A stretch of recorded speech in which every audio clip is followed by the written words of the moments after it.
Welcome, everybody, to the USC channel here at the Voice of College Football. I'm Matt Zemek, along with Ethan Inman and Crashlit Collier, Nebraska Postgame Live, our Sunday show back in action.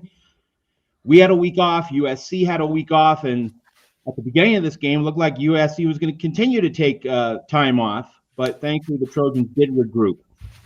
This is a really interesting game and situation to talk about at USC because it's a win. And you always like winning more than losing. And give the team credit for knuckling down and getting it done and showing some grit and some toughness and some backbone, which hasn't been the norm in these Big Ten road games. You lost at Maryland, lost at Minnesota last season. So this is better. This is progress. But, man, it feels like a small breadcrumb of progress. It doesn't feel like you've climbed the Great Wall of China, or you've risen to Everest. It feels kind of like just climbing a small hill in your local neighborhood park. It's going up, not down, but by the slightest of margins. And I have the reputation for being the bad cop around here. Yes, you're darn right. I'm going to be the bad cop tonight. But, of course, we're going to have a discussion about it, and all voices are going to be heard here on the USC channel at the Voice of College Football. We're going to discuss some of Ethan's excellent think pieces. Ethan makes you think. That's why they're called think pieces. Writing up something special at Trojans Wire on Sunday. We're going to get into those in a little bit, but of course, we're going to let you all gather around this virtual campfire for about 10, 15 minutes before we get into that stuff. We start, Ethan, then Crash, with your general impressions and observations of this game and this win at Nebraska. Yeah, so it was kind of a tale of two halves. Like, first half really frustrating, and I was just it felt a lot like we'd gone backwards in a lot of ways. And then in the second half, it was better, but still really kind of confusing. So all around, a very confusing game, I would say. That's kind of the theme for me. It feels like everything that we thought was the strength of this team, the quarterback play, the wide receiver play, and, the defensive line play didn't show up. But then, on the other hand, you had, people who at the beginning of the season, if you told me that, like, our fourth string walk-on running back, King Miller, and a couple of secondary players who've been playing awful all season would be the reason why we won a football game, I'd be shocked. But that's what happened. And so, I don't know. It's a hard pill not a hard pill to swallow, but it's just a tough one to figure out, because on one hand, and I've, given plenty of my writing time to this over at Trojans Wire, they're seeing some life out of the secondary players who have had a really tough season overall is really great to see. Like Marcellus Williams is one example. I thought it was also Desmond Stevens' best game of the year, and I thought it was also Kamari Ramsey's best game of the year. So, and Kamari Ramsey, overall, has had a pretty disappointing season in terms of his direct impact on the games. After, his kind of superstar season last year, and he's had to fill in at nickel. So it's, not entirely his fault. It's, due to injuries at USC and just general shorthandedness in at that position. But, it's good to see him have more of an impact. But then, there's going to be, concerns, and rightfully so, about some of the offensive players that have been studs all year. So it's good to see them win in a different kind of way. I think that there were a couple of key adjustments that they made that we've been asking for all season, like Maeva running the football more, them playing more aggressive press man coverage on defense. That was good to see. But and it took, TJ Lateef coming in for them to finally, figure out that they could play press man coverage on defense. But so that was all positive, and there were some negatives too. But so I'm left confused, and I'm left nervous. I don't, none of these teams feel like a gimme for the rest of the season. Unfortunately, I wish that any of them did. I think that we're going to be on the edge of our seats a lot. But I just hope that I just hope that lessons are learned. And, some lessons have been learned in Lincoln Riley's tenure, like nailing down recruiting. That's obviously something that's been fixed. He eventually fired Alex Grinch, even though it took him too long. So it's possible that they could get fixed, but I'm still left just kind of nervous and in a wait and see sort of state, which is not, the ideal. But like you said, Matt, a win's a win. We'll take the wins any way we can get them. We'll take tough conference road wins any way we can get them. And so I'm willing to be optimistic to some degree, while still, it's optimism, even though that there's a lack of trust, is what I would say is kind of my general feeling right now. So it's a bit of both. So, Matt, I think what my thoughts are on this game overall are just, I think you have to give credit to USC for finding a way to grit out that win. I mean, it wasn't pretty. I mean, and we all agreed on Tuesday that it could very well be just like an ugly, just, USC's just got to do whatever it takes to win. And I mean, give them credit there. They very much did that. But it was by no means pretty. And that's sometimes how you got to win games. But still, just because of how this team has played, I'm still left a little concerned about what's going to come, especially next week. We'll talk more about that. But I think just like kind of just is like, you're happy they won, but it's like at the same time, you still feel a little like unsettled, I think is the way I describe it, which is it's like they won. They proved they can, grit by a good team like Nebraska. What Matt Rule has done since he got there is super impressive. I mean, that's a reason why they decided to give him a contract extension, obviously, in addition, everything else going on in college football. But I think it just shows that they can beat these good teams like that. But it still left a lot of concern. Jade Maeva probably had his worst game since he joined, one of his worst games since probably his worst game this season.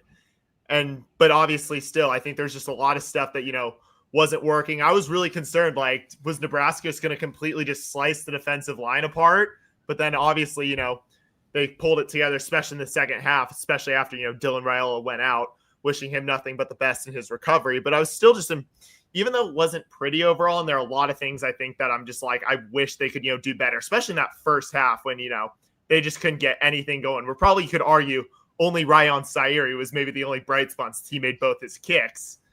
Other than that, it was just like, okay, like this could be a long night. And, obviously when you're watching it with friends and, they're not as like, tuned in because, they got to talk about it the next day. They're like, flip it to the World Series. Come on, Crash. Like, let's go.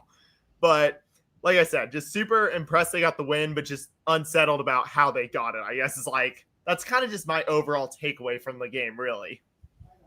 All right, we'll get to Ethan's think pieces in just a bit here on the USC channel at the Voice of College Football. But first, now, I usually ask long questions. And for people who get annoyed at long questions, a little trade secret in terms of journalism 101, especially in the broadcast realm, you ask longer questions because your guests have more time to formulate their thoughts. Like you can go down all these avenues, these rivers, these tributaries, and your guest is fully prepared to give the answer by the time you finish the question. So anyway, trade secret, life hack. But having said that, this is going to be a short question. All right. If Dylan Raiola doesn't get hurt, does USC win this game? Ethan first, Crash second. I don't know. I think Dylan Raiola wasn't playing all that well, to be fully honest. I mean, when TJ Lateef came in, the Nebraska pass offense was non-existent. Like they didn't have a pass offense at all. And when Raiola was in there, they at least got like 90 something yards, but it wasn't like he was playing phenomenally.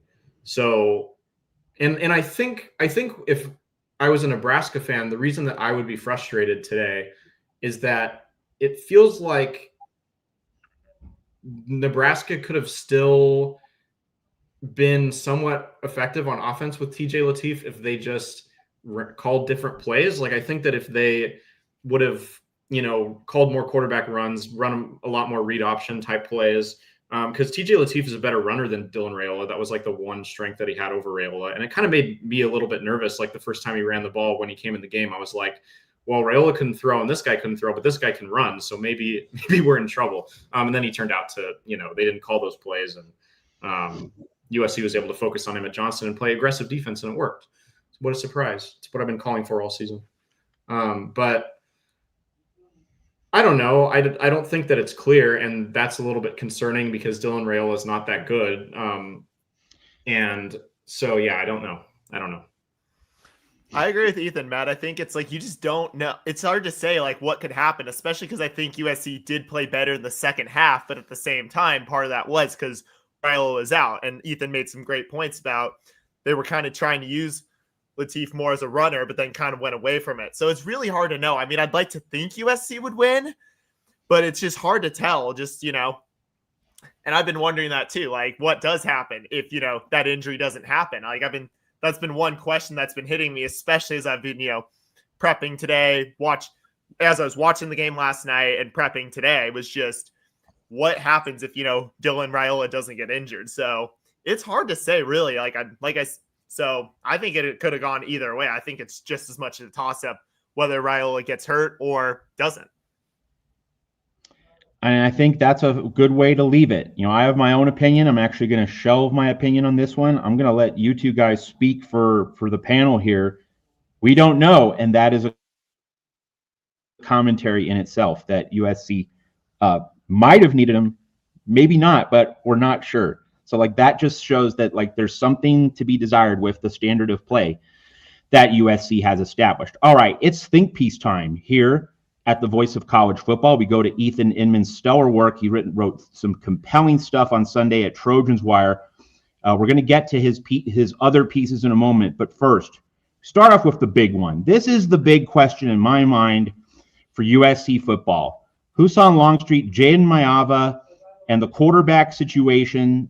Ethan, you have the floor explaining this article. You can just kind of walk us through it, and of course, Crash and myself will have plenty of opinions on the back end.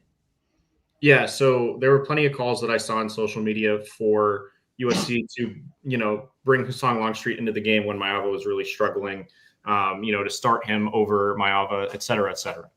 And I think, there's plenty of, especially because USC was having so much difficulty throwing the ball in general. I can see people's argument. And Husan Longstreet is a great football player. And the way that I started out this article is that I hope Husan Longstreet has a better career at USC than Jaden Maiava. And that's not a controversial opinion. That's what everyone should want. That's what, me, Crash, and Matt should want. That's what every USC fan should want. That's what every USC coach should want. That's what every USC player should want. That's what Jaden Maiava himself should want. He should want to leave the program in a better place than he found it. And he should, want Husan to step into his shoes and have a better career than he did and, kind of take the USC program to greater heights. So that's not a controversial opinion. But I'm still kind of the opinion that it's not his team yet. It's still Maiava's team. I think, there's a few reasons for that. It's one game is kind of my first reason. Yes, it felt like in a lot of ways that he reverted back to 2024 form for a night, and that's not great to see. But it's still a game. It's still just a single game. We don't know. We can't overreact to just one game. He could bounce back and throw for 400 yards next week for all we know. So just, we have to kind of keep a long vision. Maiava's had a great season overall. So that was my first reason. I think, he's obviously still very talented, and it's just the mental side of things. So I think that, having the coaching staff and the fan base's support will help the mental side of the game, and that'll be good for him. I also just kind of pointed out that sticking to Maiava despite his mistakes is something that's generally worked out for USC against every team not named Notre Dame. Maiava's 0-2 against Notre Dame and 9-1 against everyone else. And, the one loss was Illinois, where Maiava put the team in a chance to win and the defense gave it up late. And, in plenty of those games, he's made crucial mistakes, like last year against Texas A&M, threw 3 picks. In this game, was 9 of 23 passing, but he was still able to adjust in a way that helped USC win. Last night he rushed for a career high in yards. I think he had between 60 and 70, rushed for a touchdown, impacted the game with his legs in a big way. And also made a couple of good throws down the stretch. There was one to Jaden Richardson. There was one to Tindall Kynes. Those two were really big. And without those plays, I don't know if USC wins this game. And, in the Texas A&M bowl game, he also threw for 4 touchdowns. So it's just kind of a thing that Lincoln Riley has done. It's not something he really did with Miller Moss as much. He didn't have a lot of trust in Miller Moss, but with Maiava, he kind of keeps letting him sling it, keeps putting the ball in his hands, kind of letting him determine whether or not that USC is going to win the game. And that's a strategy that's generally worked. So it's not that I'm saying that, Hassan should never see the field this year. I definitely think that, there's room for him to come in for certain plays and packages. We don't want something to happen like 2021 where Keaton Slovis, and I think that's the worst case scenario is, Maiava and Longstreet like sharing this team, similar to what they did with Keaton Slovis and Jackson Dart in 2021. That was just such a mess, and the team never got any momentum, and they lost games that season that they could have won because they couldn't commit to a quarterback. So don't do that. But yeah, so I just think you have to trust him. You have to give him a little bit more of a leash for what he's given to this program. And like I said, Hassan Longstreet could very well be a more talented quarterback. He could go on to have a better career. And if that happens, we shouldn't do this revisionist thing where we're like, well, maybe he should have been starting over Maiava the whole time. Like, Maiava was talented, giving him his chance is worth it, especially because of what he's done for this program this year so far. And Longstreet will have his turn. Like, he's got plenty of eligibility left, and he's got a lot of talent coming in around him next year. Another thing about this article that I didn't mention that I'll briefly touch on is like Maiava's supporting cast didn't play all that well at all. I didn't feel like the wide receivers were getting open. They had several key drops, and Lincoln Riley had a really bad play calling first half. So it's not like his team was helping him out a lot. He was put in a bad position most of the time. So I think that it's using him as like the sole scapegoat. I do think he was the most disappointing player. Like I said that on social media, I said it in here, but I think we need to keep it in the scope of what it was, which was the most disappointing player in one game, and kind of trust him to move forward and make adjustments. So yeah, that's kind of a long-winded explanation there of the article, but I'm sure you guys have plenty of opinions. All right, Crash, floor is yours. So great article, Ethan, as always. Like, loving reading all your work at Trojans Wire. Helps me honestly prep for coming on here as I'm, also as I'm watching the game, just hearing your thoughts. Love to just hear what you're, what you're thinking, what your thoughts are. So great job as always, dude. Thank you, sir. Of course. So my thoughts are with that. I absolutely agree with what you're saying, that USC should not turn to Hassan Longstreet. And I definitely do. While I think I do like your idea of, do they keep bringing in Longstreet? The question also becomes, with that thing, I'm wondering, Longstreet has already played 4 games. So if he plays again, he burns his red shirt. And does USC want to do that to him? So I'm wondering, do they have to potentially just shut Longstreet off of the year? Not because they want to, but just, in that idea of thinking more long-term, you want to preserve that extra year necessarily. I mean, Maiava, I'm going to guess, is probably going to come back. And I mean, I wouldn't be opposed to that, Maiava having to re-earn the starting job. I think you want it that way at USC. It keeps him on his toes, knowing that Longstreet possibly could pass him up. But at the same time, I think for this year, you got to stick with Maiava. I think for the most part, he's done a great job. Like you said, Notre Dame's been his one team hasn't beaten, and everyone else, like you said, he's 9-1 against everyone not named Notre Dame. And I think the thing about Maiava, even when he has a bad game, he does a great job of staying even keeled. And I think that comes from from the Vegas Bowl is when he after, he was struggling for most of that game. And then Kyle Ford and just the team comes in and is like, dude, we trust you. You got this. And he just knows how to stay even keeled, even in those tough situations. So I think it makes complete sense to stick with Maiava. Trust that he's your guy. I mean, generally his confidence has gone up a lot. He's gotten a lot better as a player. And I have no doubt that Longstreet will be a great player. And I think, like you said, like everyone should want Longstreet to come in and lead this team to new heights. But I think for the moment, you need to stick with Maiava and then let Longstreet continue to just develop and, be ready to, take Maiava's place upon his eventual departure. But for now, USC needs to stick with Jaden Maiava. All right, let's dive into the quarterback conversation because many reasons, but start with this. USC's offense left something on the table last season, not because, and let's be clear here, I'm not talking about Hassan Longstreet being starting quarterback, QB1. No way. That's not even a conversation as far as I'm concerned. But mixing in Longstreet with Maiava and giving Longstreet more than just 1 or 2 reps. Now, early in the season, the cupcake games, he did get real reps. Yeah. But then he made a couple other appearances later in the season where it was just 1 or 2 snaps. And by the way, like that is part of the red shirt factor. If you're really concerned about not burning a red shirt, you don't put a guy in for 1 or 2 plays. That's lunacy.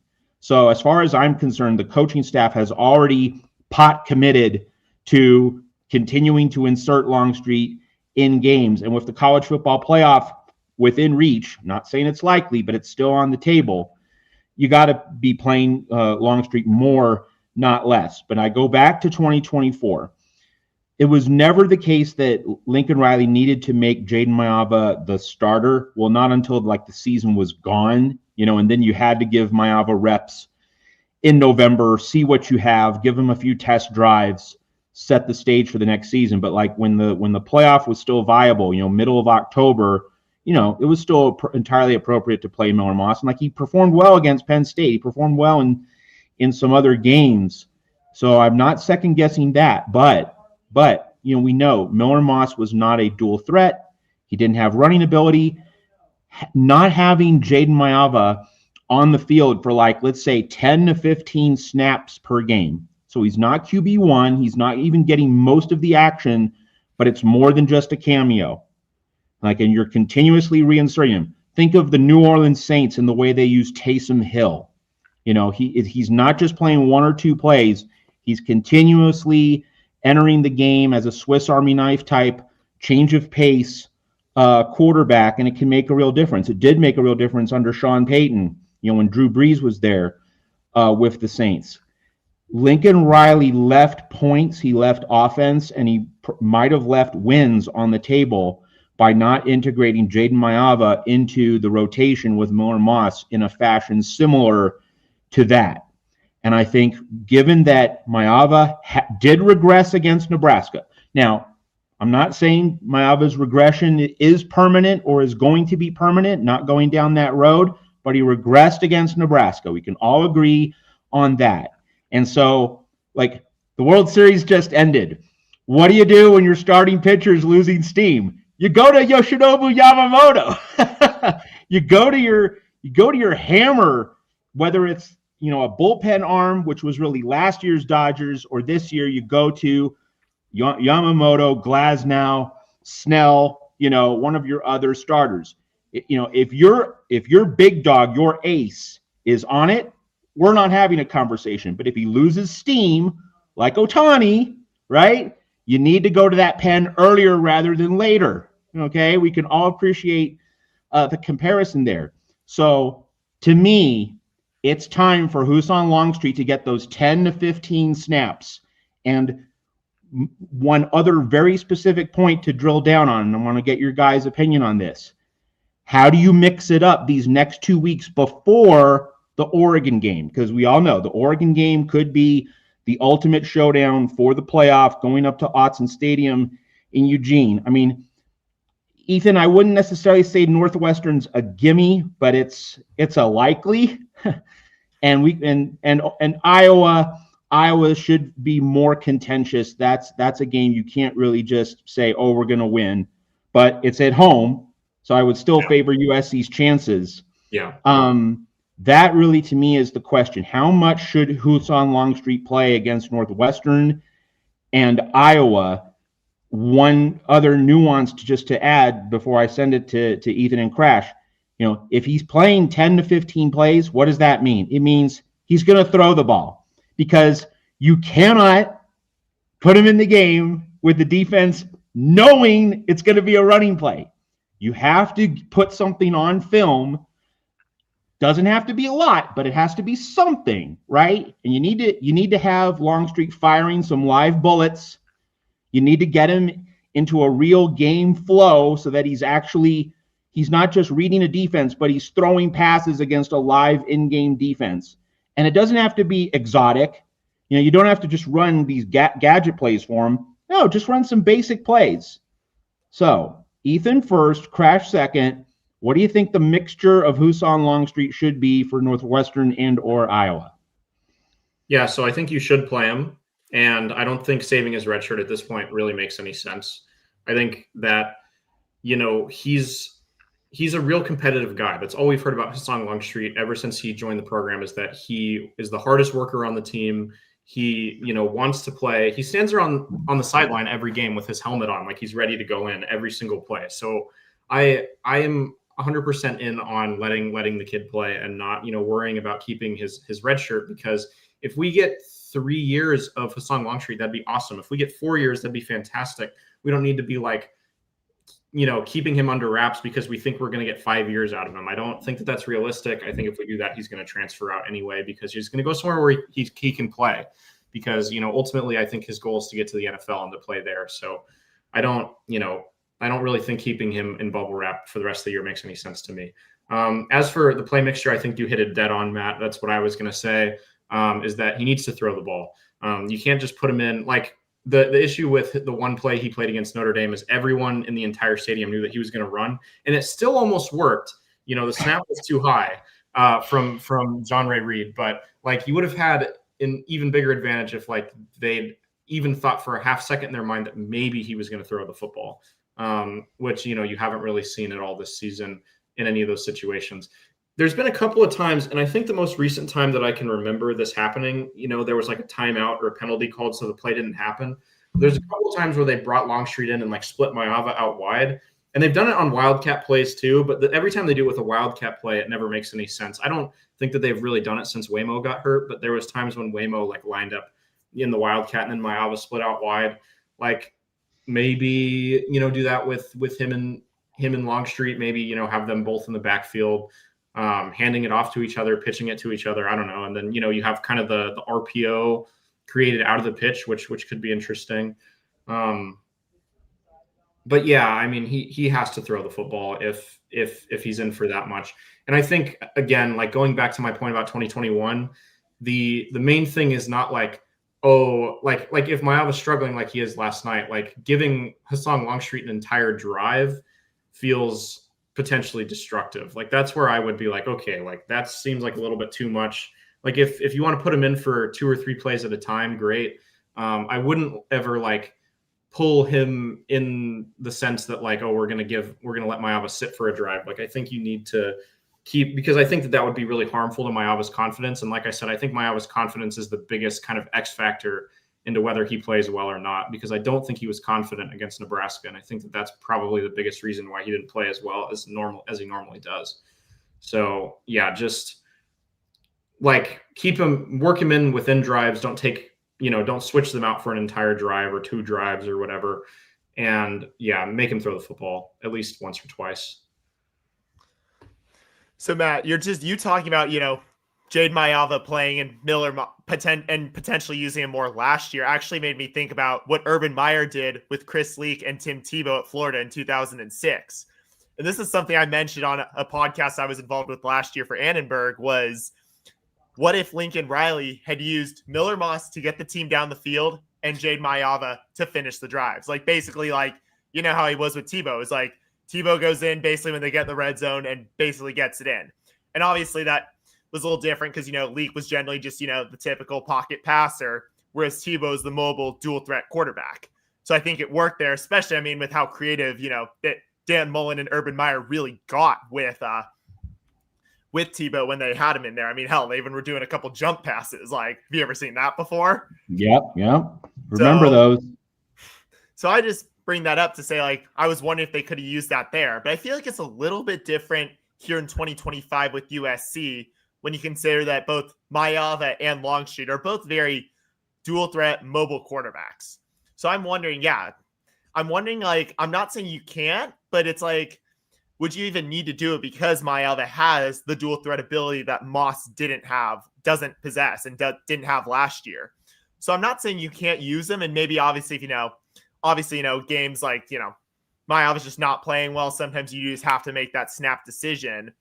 But I'm just wondering, do you need to do it just because you have that dual threat ability with Maava? That said, I'm not opposed to seeing Longstreet in there, but like you guys are saying, it's got to be, you can't just, run the same play, just make him run. Like, let the kid rip it. Like, we know he's capable of it. I mean, that's something that's obviously excited people. And I mean, I know he's a hard worker. Like, hell, the kid before he officially enrolled at school, he showed up and was training with the team for the Vegas Bowl. Like, you gotta respect that about the kid.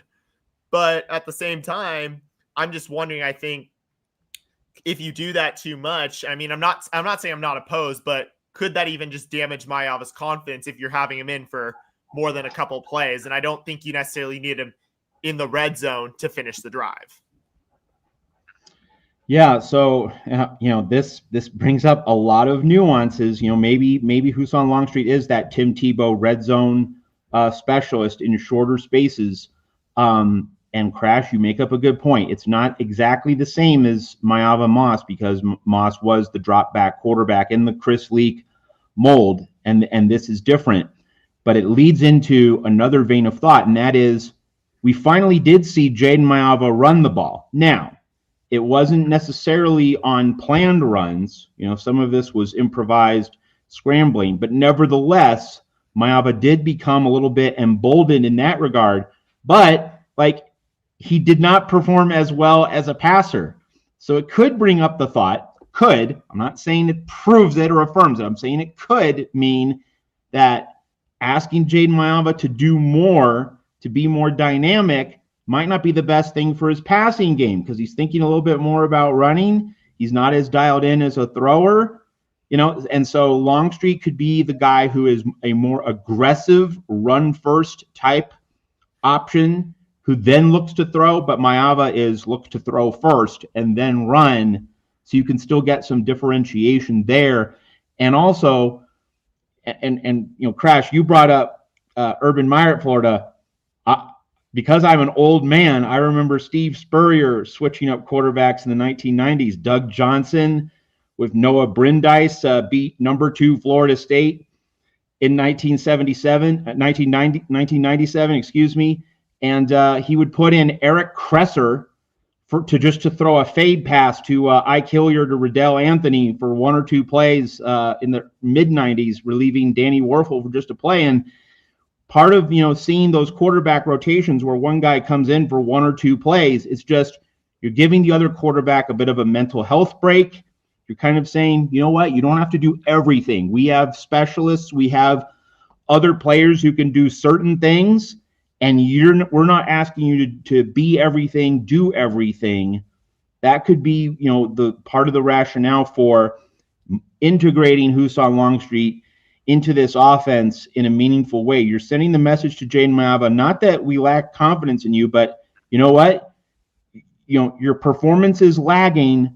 We don't want you to be a superhero. We don't want you to play hero ball. We want you to just make the plays that you're capable of making. And when Longstreet's in, he'll make the plays that he is capable of making. So Ethan and then Crash, where are you on this notion of, we saw improvement in Maiyava's running.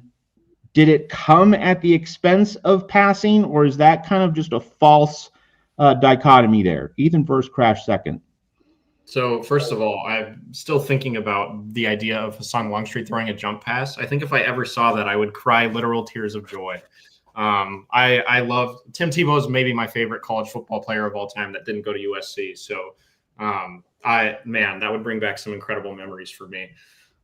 Anyway, back to this whole, does Maiyava's running maybe affect his throwing? I don't really buy it. I think that he was throwing bad before he was ever running the football in this game. Like, the whole issue with the first half was that he wasn't running the ball and he wasn't throwing the ball. And then in the second half, he kind of started running and honestly was also throwing better. Like, it's not that he, suddenly became incredibly effective throwing the football, but he did make some big throws like I talked about. It felt like kind of after that interception was when we saw, I don't know if it was a Lincoln Riley adjustment, a Jaden Maiyava adjustment, probably a bit of both, because there were a couple of design runs, but there was a little bit of improvisation as well, where, he was running the ball more. And then, like I said, those big throws also came afterwards. So I think that if he's off, he seems like if he's off, he's off. And if he's on, he's on. And I think he's capable of being like a threat in both aspects and it not being too much for him mentally. I just think that, there's the mental confidence side of his game. That's I don't think he gets overwhelmed. He doesn't seem, he's running a very complicated offense. I mean, we saw USC run that play on the 2-point conversion where he's pretending to move the receivers around, and then he like kind of secretly gets them to snap the ball to King Miller, who runs it in. Like, that's just an example of like the thousands and thousands of plays that Maiava has to have in his mind, in this Lincoln Riley offense. Like, it's a very complicated offense with a lot of nuance. There's a lot going on. He hasn't really had any troubles with field vision this year too much. Like, he's thrown a couple of bad interceptions, but it's night and day compared to last year. So I think he is mentally capable of handling both. I just think, the struggles more on the mental side of things that I'm worried about is like tough environments, kind of things snowballing. Like, he makes one bad play and then he makes another bad play and another bad play. And then that kind of goes on too long. And then, just generally, kind of how he can, because I think one of the issues against Notre Dame was, the line wasn't holding up quite as well as they had in the past. And so he was really struggling with having a little bit more pressure on him from the defensive line. And then in this game, it was that the Nebraska secondary was really good, because lots of credit to the Nebraska secondary. Like, they played a big part in holding Maiava to the performance that he had. And none of the USC receivers were super effective. So I think that probably got in his head a little bit too. Like, he, wasn't the thing about those first couple of games where the offense was so, opened up so much, was because his receivers were super wide open. And so, that could also be part of the equation as well. But I don't think the running is the thing that, made him struggle, because like I said, I feel like that came later in the game anyway. I agree with Ethan that I don't think if it's, they got to make him kind of commit to it, or the coaching staff at USC needs to have to commit to Maiava just being more of a thrower, being a runner. I think it's kind of just a combination of things, just kind of a tough game for everyone. Like Ethan was saying, receivers were struggling to get open, so that made it tough. And then obviously Nebraska's D-line, especially in the first half, was really just, suffocating the Trojans. So I don't think it's an issue for him. I think maybe it's a confidence. And obviously, Nebraska's a tough environment to play. I mean, that blackout looked pretty cool on TV. I got to give them credit for that. So obviously, and it's obviously pretty loud in there. So, I mean, that can definitely help. I'm not trying to make excuses for anybody, but it's just, sometimes those road environments can be pretty tough, especially when you have a fan base that's as passionate as Nebraska, who is also wants, climb and get back to national relevance. Like, they're kind of in the same position as USC in that regard. So I think that you don't really have to choose. So I'm not too worried about him, but obviously, I definitely is something I want to see, both improvement. I do want to see him have a better game, both just passing, and I would also like to see, Lincoln Riley opt to use him as a runner again this upcoming week. All right, let's now go to Ethan's other main think piece from Sunday at Trojans Wire, talking about Lincoln Riley's coaching, the leadership, the play calling, and what it revealed about Lincoln Riley's performance. That's really the next really big topic here on our show on the USC channel at the Voice of College Football. So, Ethan, take us through this think piece on Lincoln Riley. Yeah, so I think that there's really two parts to this, and it's a tale of two halves to some degree. It's also a tale of the two sides of the ball, but there's really two angles that you can come at this, and I will come at it from both angles because I think both angles are worth touching on. In one sense, like, there were lots of moments, and most of them occurred in the first half, that were incredibly hair-pullingly frustrating. Like, Maiava not running the ball at the beginning of the game, them not even getting the ball to King Miller enough. Like, that felt like 2024, 2023, like, Marshawn Lloyd and Woody Marks ripping off 10-yard runs and then, getting stopped for like a 3-yard run. And then all of a sudden, Lincoln Riley's like, oh, we can't run anymore. And it was like, no, like, King Miller's averaging 7.5 yards a carry. Like, just give him the ball. And Maiava can't throw in this game. Like, Maiava's, you can, in Lincoln Riley's mind, you can, think all you want that Maiava is a great quarterback and he's going to figure it out and he's going to be better in future games. But you also have to take the obvious thing that's right in front of you and run the football more. And then obviously, USC still couldn't stop the run. Again, credit to Emmett Johnson, who I believe is a really good running back. And I think he really proved that against USC. He played exceedingly well. All the stuff I talked about last week about him being elusive, him being good at kind of shaking off tacklers. But he also played really physically, which is not something that I've seen a ton from his game on tape. So a lot of credit for him doing that there. And so, like, so credit to him. He's a great runner, just like last week, Jeremiah Love and the Notre Dame run game. Obviously, lots of talent there, but USC still, like, all they had to really do was sell out for the run. Like we talked about how even before he got hurt, Raiola wasn't playing that well, and USC still wouldn't sell out for the run. And so it was like, are we ever gonna are we ever gonna call an aggressive defensive scheme? Are we ever gonna learn to really run the football? Are we ever gonna, like, that's kind of where I was at in the first half, and I was really, really down about it. Like sitting at halftime at 14-6, I was not feeling great. But then, I think I have to give credit to them on the other side because they did make some of the adjustments.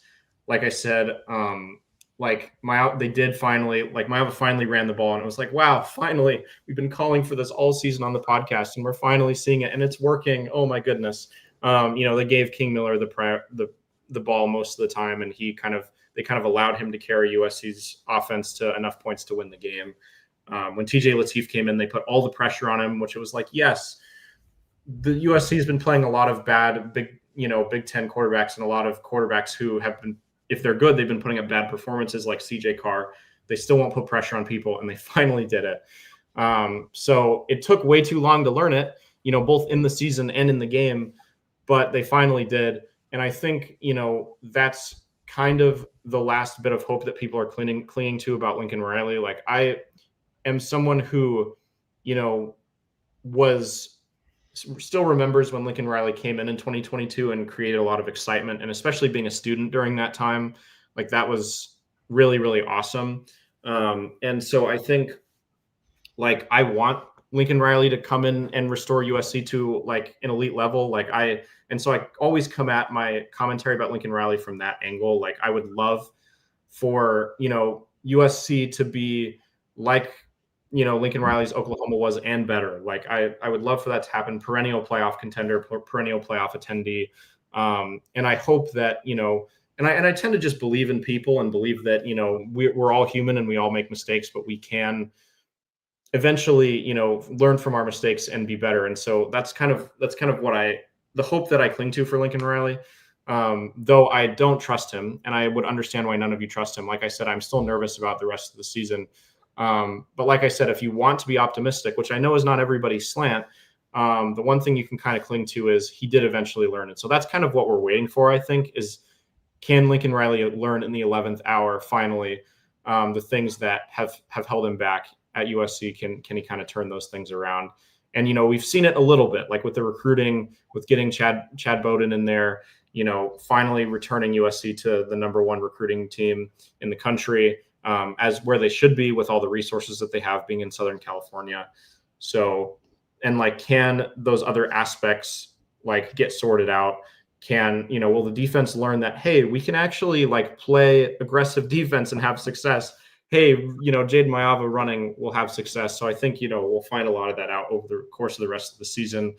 Will they adjust, even if it's not Lincoln Riley's preference? Because I know Lincoln Riley's preference would be to throw the football a lot and to, play opportunistic defense and get a lot of interceptions and turn the ball back over to his offense and all that stuff. But can we be humble enough? Can we be self-reflective enough?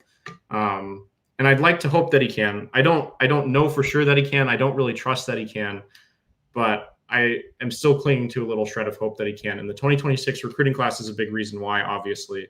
A lot of people are holding out hope. There are a lot of talented freshmen on this team that I think and sophomores that are reason to have hope as well.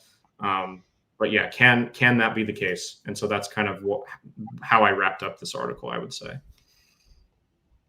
All right, Crash, your thoughts on that and the related issues that Ethan brings up. So yeah, obviously a lot to unpack there. And I think that is something, it is like, I think I really liked your analogy of it's like playing whack-a-mole.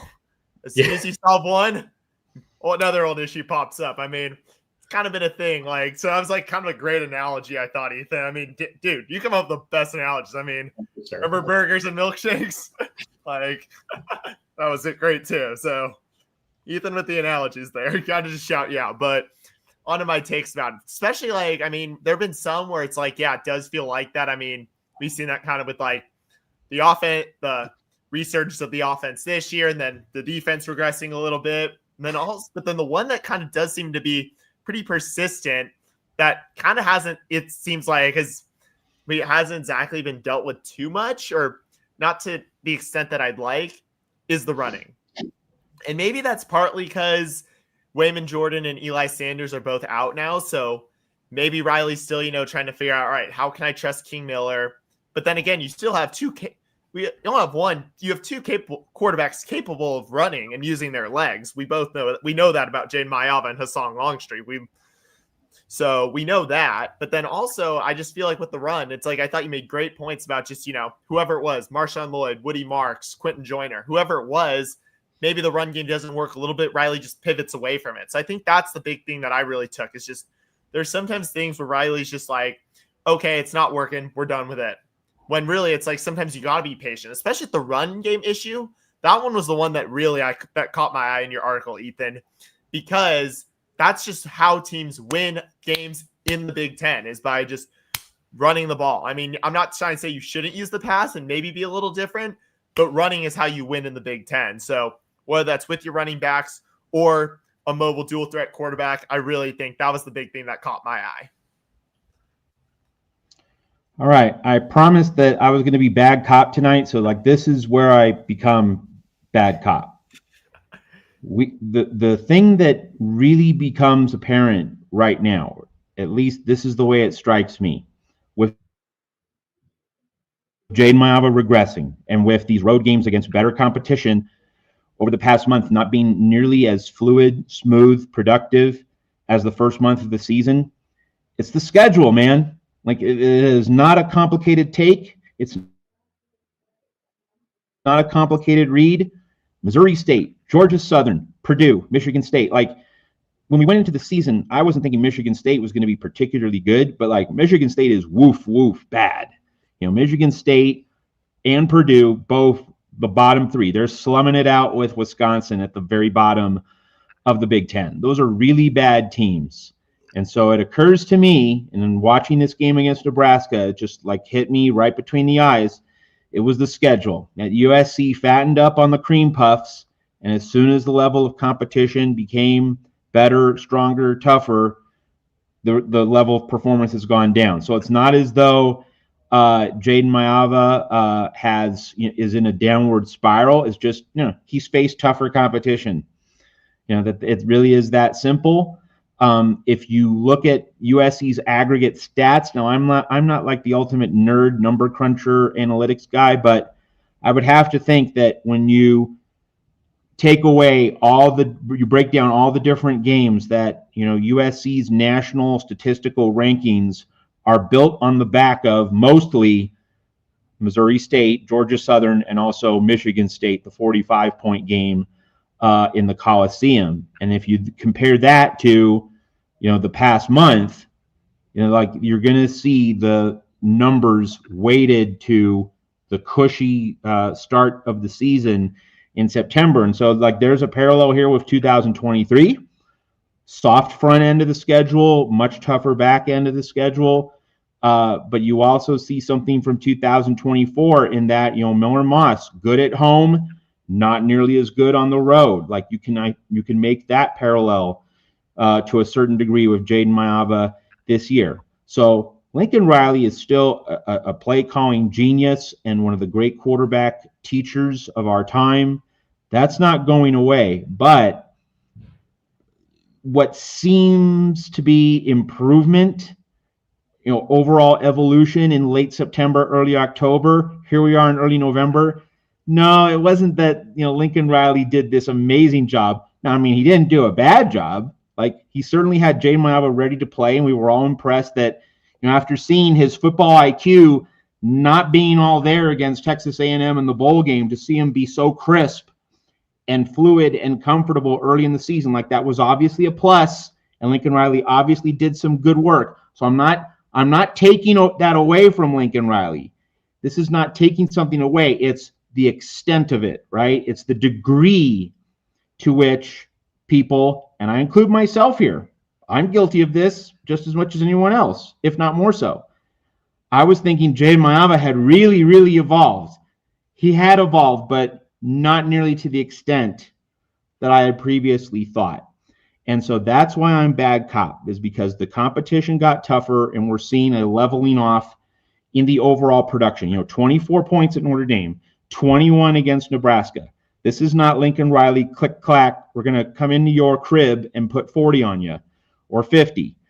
And it's kind of ironic. Caleb Williams scores 47 points. Now, maybe, my grandmother could score 47 on the Cincinnati Bengals, but that's kind of a separate story. Nevertheless, like Caleb Williams looked like Mr. Oklahoma or 2022 USC today, putting 47 on an opponent. And that just kind of highlights the gap between the standard that we hope for with Lincoln Riley and the standard that we are seeing right now. Like, this is not an especially good product. Yeah, I mean, we can say it's an okay product. It's a decent product. It's not a great product, for sure. Like, this is not the click-clack Pete Carroll era. When Pete Carroll goes into Nebraska, he ransacks the children of the corn. He pillages them and he dominates, all right? This is not that, right? This was not that. It wasn't even close. And my fear is, this standard of play is going to lead to a 21-point loss in Autzen Stadium. This standard of play. Now, there's 3 weeks to get better. There's 3 weeks to work through these things, gather some momentum. Maybe this win, it was an ugly duckling, but just winning on the road at night will fill this team's fuel tank, give it some belief, give it some juice for the stretch run ahead. And maybe by the time we get to Autzen Stadium, USC will be ready to finally play that elusive great game on the road, which we're all on our knees praying for, because it still hasn't happened. It happened all the time for Lincoln Riley at Oklahoma.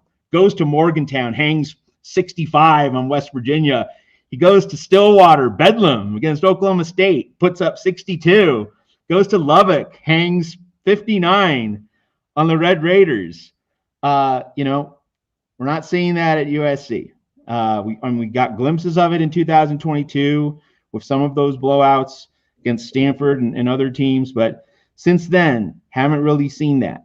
And so, like, this project with the USC offense is a long ways off. And in September, I was thinking, maybe we aren't that far away from getting to that standard. But with the schedule getting tougher in October this past month and then seeing Nebraska, I just have to concede that what felt like dramatic evolution in late September has actually just turned out to be, no, it was just the schedule.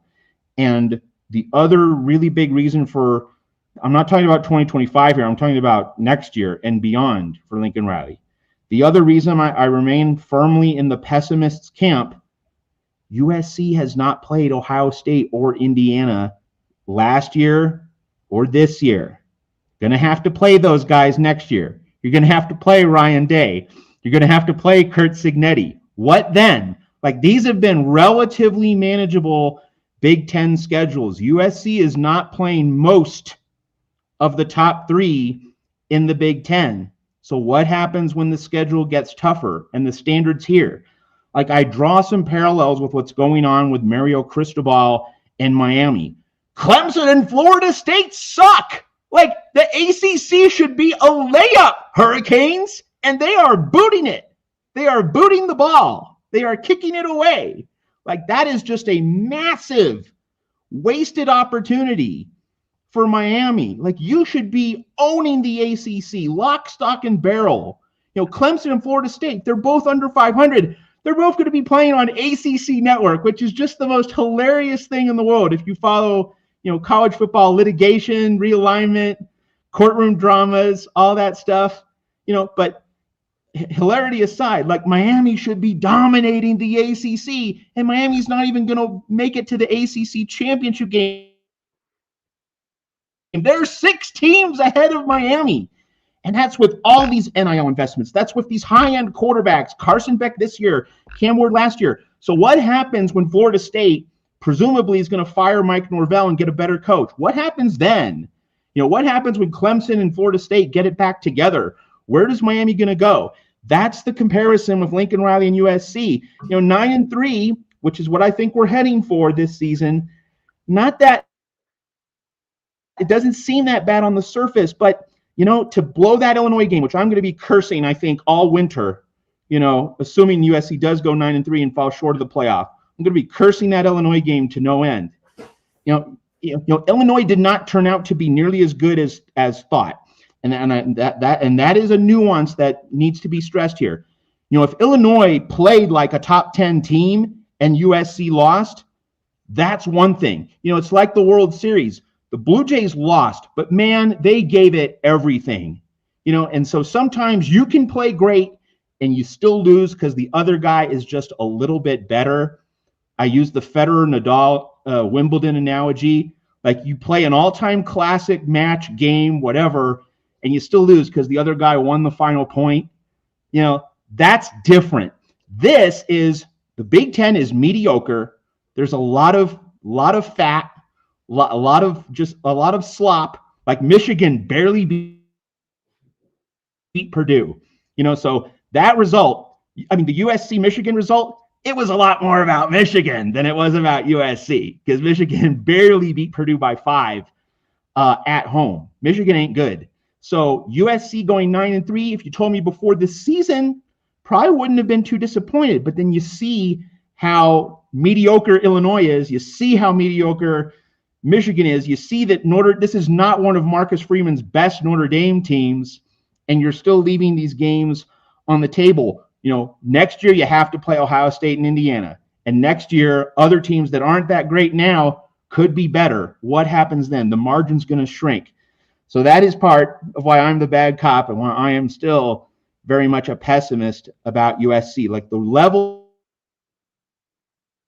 of play, it can't go up one notch. It needs to go up 5 or 6 notches to be ready to beat Oregon in a few weeks. So let's just address that very briefly. Obviously, it's a few weeks away, but right now, if I had to ask you what's going to happen in that Oregon game, and yes, have to deal with Northwestern and Iowa first, one game at a time, of course, but, talk shows, right? Talk show hosts get to talk about things that are a few weeks down the line. The guys in the locker room, tunnel vision, blinders on, blah, blah, blah. We get it. We know how that works.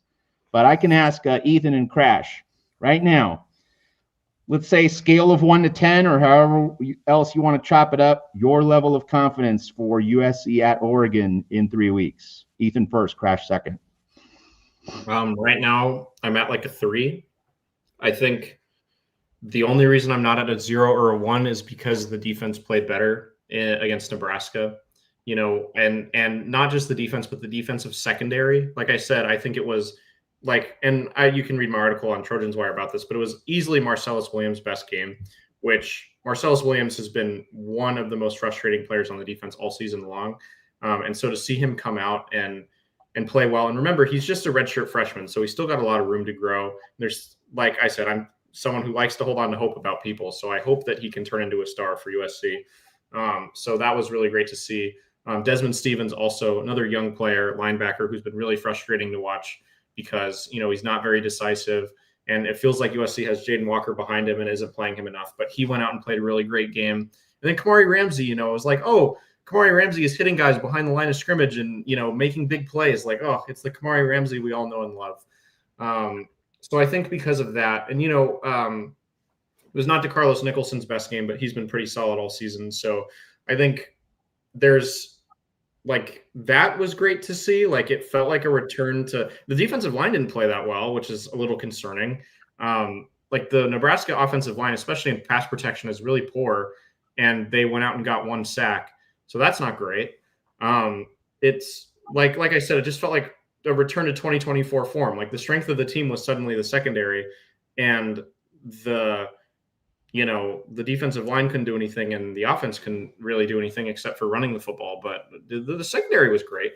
So if we can see there's a reality, and this could be an alternate reality, and it probably is because of how USC really lays eggs in a lot of these big games. But there's a potential alternate reality where, like, the secondary plays like they did against Nebraska, and they're able to build confidence these next 2 weeks against bad quarterbacks like Ryan Brown's the Purdue quarterback. Preston Stone. Preston Stone he's a bad quarterback, man. So bad. He is easily the worst starting quarterback. Like, he's maybe not TJ Lateef bad, but he is easily the worst starting quarterback in the Big Ten. He is awful.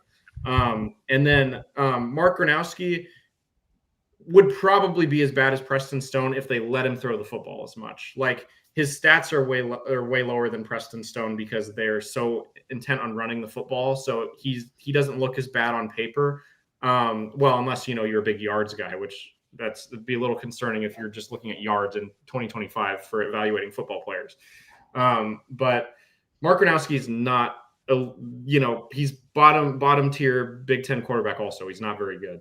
Iowa's offense does not run through Mark Gronowski in any way, shape, or form. So they have some opportunities here in the next couple of weeks to it's almost like a restart to the season for the secondary. Like they can almost treat this not like cupcake games, but kind of tune-up games for Oregon, because these are two of probably the worst three quarterbacks in the Big Ten. They're awful. They're so bad. There's a world where they build confidence over these next two games and they come into Oregon firing on all cylinders. And then if we can figure out the issues with the offense and the defensive line and, prepare them mentally. If this team is firing on all cylinders, I think they can bring a great fight to Oregon and potentially beat them. I just think the issue is that they won't be firing on all cylinders. And that's why my confidence is at a 3. Like Crash brought up my whack-a-mole analogy. We finally saw the secondary play great. And then the strengths of this team disappeared. Maiyava was bad. The receivers weren't dominant. The defensive line got 1 sack. Everything that we thought about this team for the first, 4.5 weeks, it just went and against Michigan went, completely out the window in this game. So it was when are we going to see everything all come together? And nothing ever really does all come together. And maybe there'll be some complete performances. A complete performance against Iowa specifically would really help my confidence. It's Autzen Stadium, so it's never going to be higher than a 6 going into Autzen Stadium. But we could get to that level if USC plays a really, really complete dominant performance against Iowa, which I don't think that they will at this point. But that's kind of the thing that could boost my confidence. Like I said, potential alternate world where all these things come together, but in the Lincoln, it seems to be like playing whack-a-mole. We can never nail everything down. It's just one issue gets fixed and then an old one pops up again or a new one pops up. And so that's why I'm not very confident. Another quick note, you brought up the Illinois game. My lack of confidence in the Oregon game would not be an issue right now if we beat Illinois, because Oregon would be our first conference loss. I feel a lot better about the other 3 games. We're a college football playoff team even if the Oregon game is a likely loss. And so that's really, like you said, that's the game that I'm going to be the most frustrated about. I was the most frustrated about when it happened. It's not even necessarily at this point about, and you all also remember the Notre Dame post game. I wasn't necessarily the sky is falling, because I was it's a non-conference loss to a team that was the college football playoff runner-up last year. We can learn from this possibly.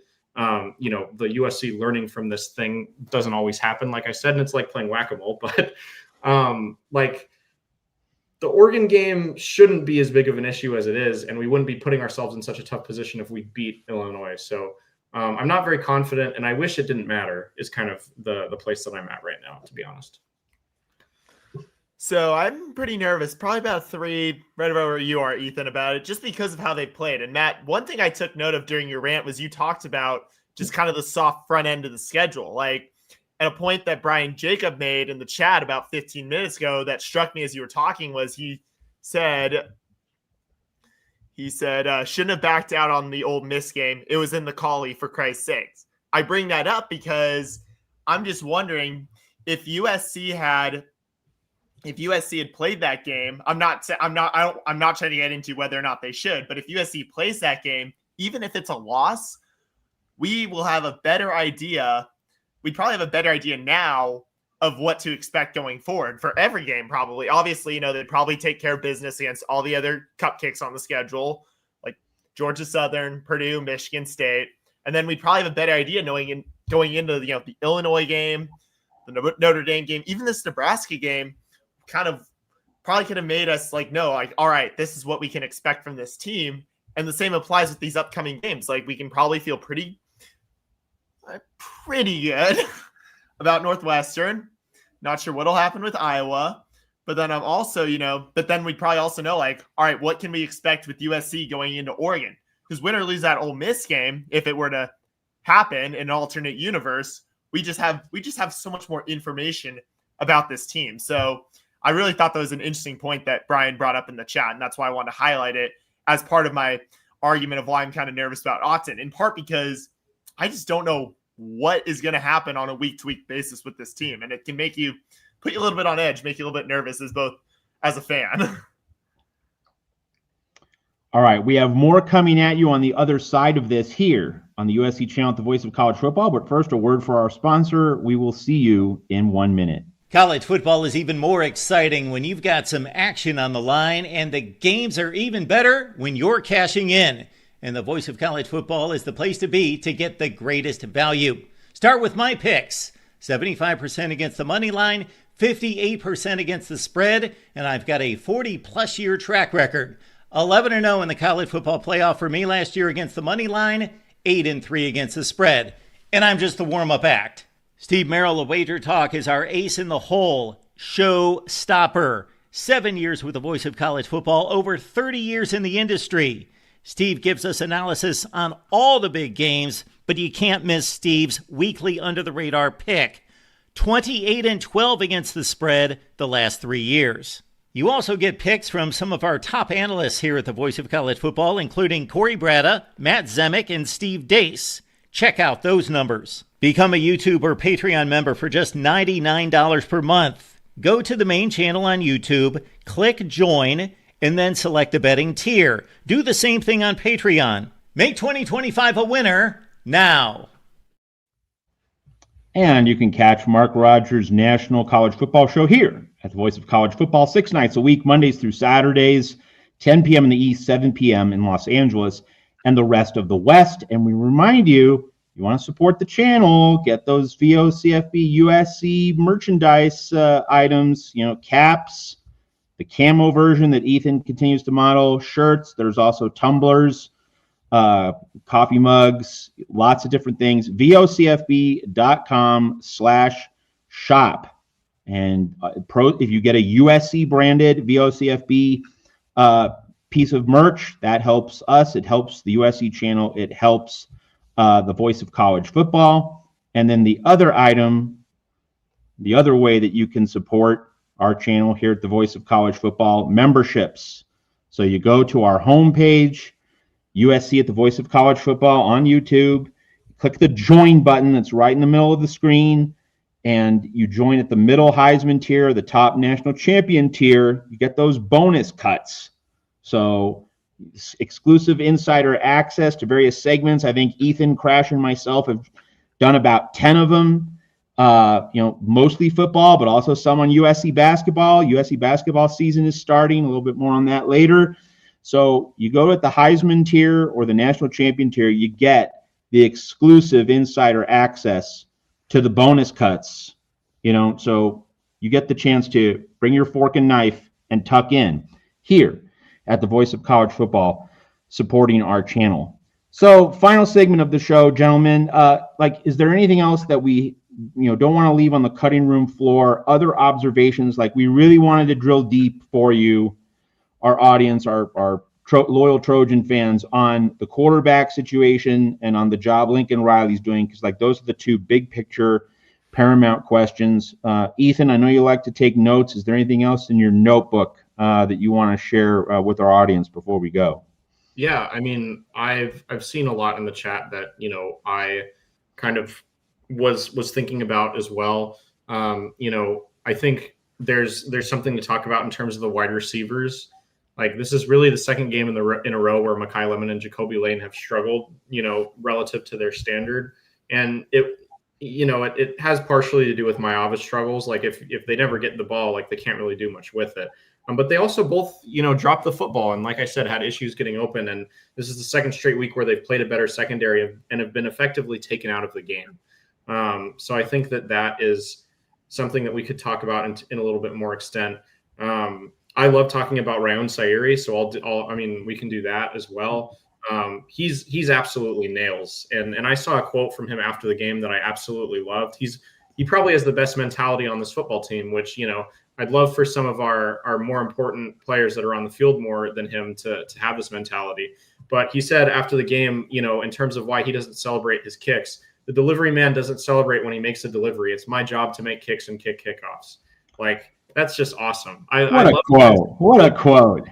He also, earlier in the season, said that he loves playing in road games because, the challenging environment with the fans, helps him lock in and makes him play better than he does at home.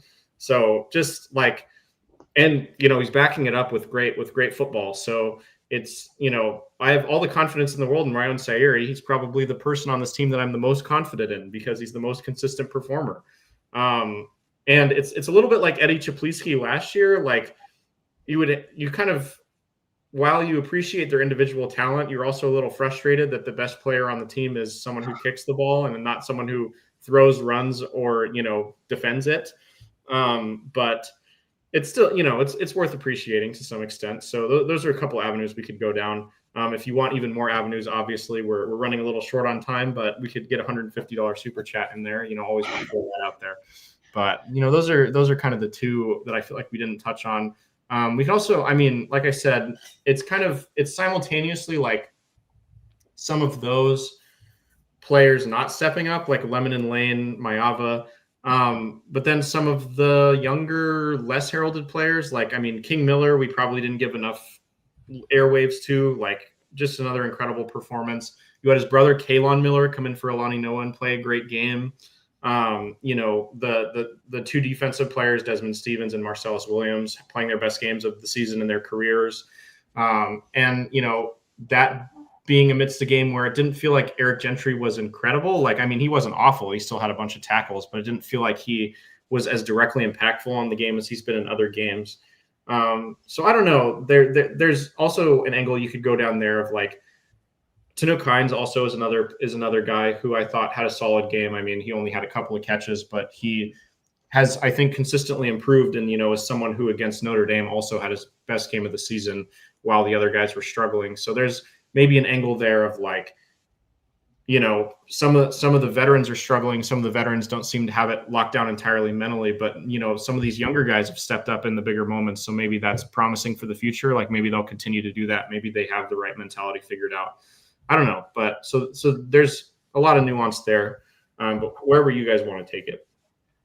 Well, you emptied your notebook, Crash. I know you don't take nearly as many notes as Ethan does, or at least I would imagine not, but I'm sure you had plenty of other thoughts, and you could actually just dovetail on Ethan's or just go down the avenues that you want to pursue.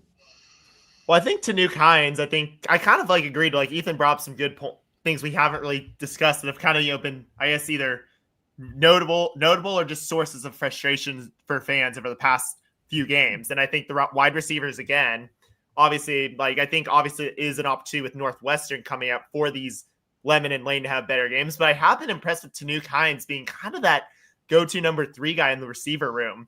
So I really like that, they're utilizing him. And I thought that I was really impressed with them both against Notre Dame and Nebraska.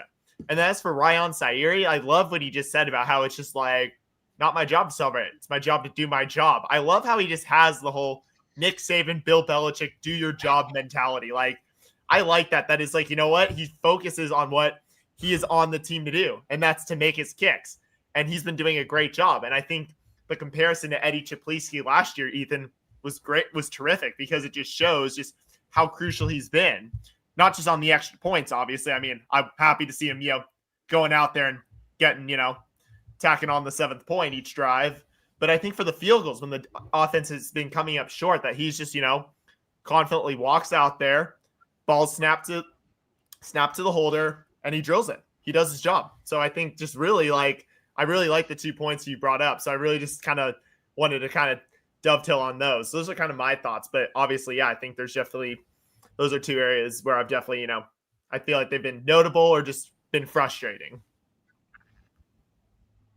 I would just say this about Ryan Sayeri. If I'm the Atlanta Falcons general manager, I want that guy. He's not going to miss that extra point against the Patriots or any of the other 10 billion kicks, important kicks the Falcons have missed. over the years. Ryan Sayre has a future. I say that not because he has talent, but he has the mentality. He has the mentality you want in a kicker. Like, I see that to an extent that I don't find in a lot of other kickers. That guy has ice in his veins, and he just brings it down low. He's not hyped. He's just, clock in, bring my lunch pail to work.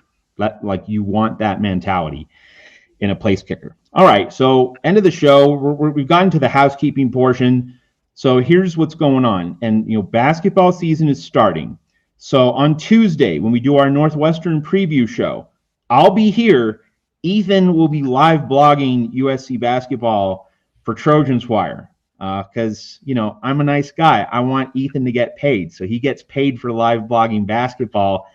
I get paid only if you give super chat donations, everybody. All right. Same for Crash. All right. So Crash and I are going to be manning the fort here on Tuesday while Ethan pulls down a paycheck for live blogging USC basketball. And so on future Tuesdays, there are going to be game nights, and Ethan and myself are going to be trading off, but Crash is going to be here with at least one of us on future Tuesdays. And then on Tuesday night, when we do the Northwestern preview, we'll have some other schedule announcements, because the Northwestern game is on a Friday. So the three of us, we haven't made finalized plans, and we didn't talk about this before the show, but just because the Northwestern game is a Friday night, we might discuss a different schedule for the Northwestern postgame show.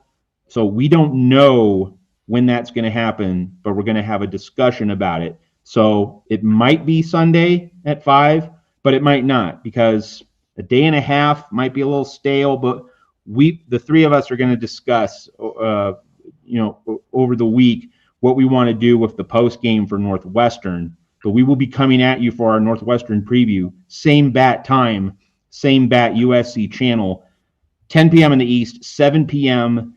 in LA, and the rest of the West.